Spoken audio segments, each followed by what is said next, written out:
Raghunathpur SD অফিসে আজকে রঘুনাথপুর বিধানসভা কেন্দ্রের প্রার্থী হাজারীবাউরি পাড়া বিধানসভা কেন্দ্রের প্রার্থী মানিকচন্দ্র বাউরি এবং কাশীপুর বিধানসভা কেন্দ্রের প্রার্থী সৌমেন বেলথুরিয়া নির্ধারিত সময়ে উপস্থিত হয়ে আনুষ্ঠানিকভাবে মনোনয়ন দাখিল করেন।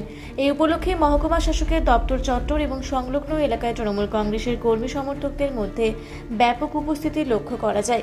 দলীয় পতাকা, ব্যানার ও স্লোগানে মুখরিত হয়ে ওঠে গোটা এলাকা।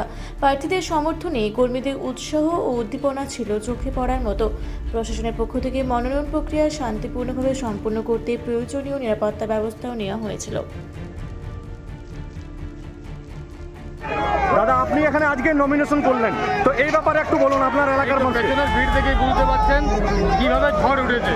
এই ঝড়ে বিজেপি উড়ে যাবে। ওরা তিনটা বিধানসভা মিলে যে লোক করেছিল তার দ্বিগুণা লোক একটা বিধানসভা থেকে।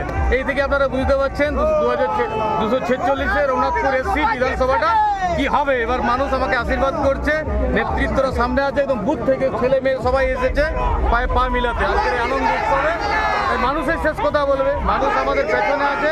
বাস উন্নয়ন আর মমতা দিয়ে অভিষেক বন্দ্যোপাধ্যায় আমাদের একমাত্র লক্ষ্য, আমাদের উন্নয়ন। আর নেত্রী হলো মমতা বন্দ্যোপাধ্যায়, নেতা হলেন অভিষেক বন্দ্যোপাধ্যায়। আপনারা তো দেখতেই পাচ্ছেন এখান থেকে প্রায় বাস স্ট্যান্ড পর্যন্ত ভিড়। এই রোদে যারা হাঁটছে তারা তো এমনি এমনি হাঁটছে না, দিদিকে ভালোবেসে দিদির সাথে থাকতে, অভিষেক বন্দ্যোপাধ্যায়ের সাথে থাকতে হাঁটছে। আমার জন্য নয়, দিদির জন্য। আমাদের প্রতি জোড়া ভুল সবাই একসাথে মিলে, সবাই যে কোনো নেতা আজকে পথে নেমেছে এই বিজয় মিছিলের মতো করে মনোনয়নপত্র জমা দেওয়ার জন্য। রঘুনাথপুর থেকে অমিয় ব্যানার্জি ও সুশান্ত কৈবর্তর রিপোর্ট, রূপসী বাংলা মিডিয়া। আপনারা দেখছেন রূপসী বাংলা মিডিয়া। এখন একটা ছোট্ট বিরতি, ফিরে আসছি বিরতির পর। পুরুলিয়ায় পাত্রপাত্রী যোগাযোগের একমাত্র বিশ্বস্ত প্রতিষ্ঠান বিবাহ পরিচয়। আপনার মনের মতো জীবনসঙ্গী খুঁজতে পাশে রয়েছে বিবাহ পরিচয়। তাই আর দেরি না করে আজই যোগাযোগ করুন বিবাহ পরিচয়। Municipality commercial complex, 2nd floor, Chaibasa road, opposite PWD office, Purulia.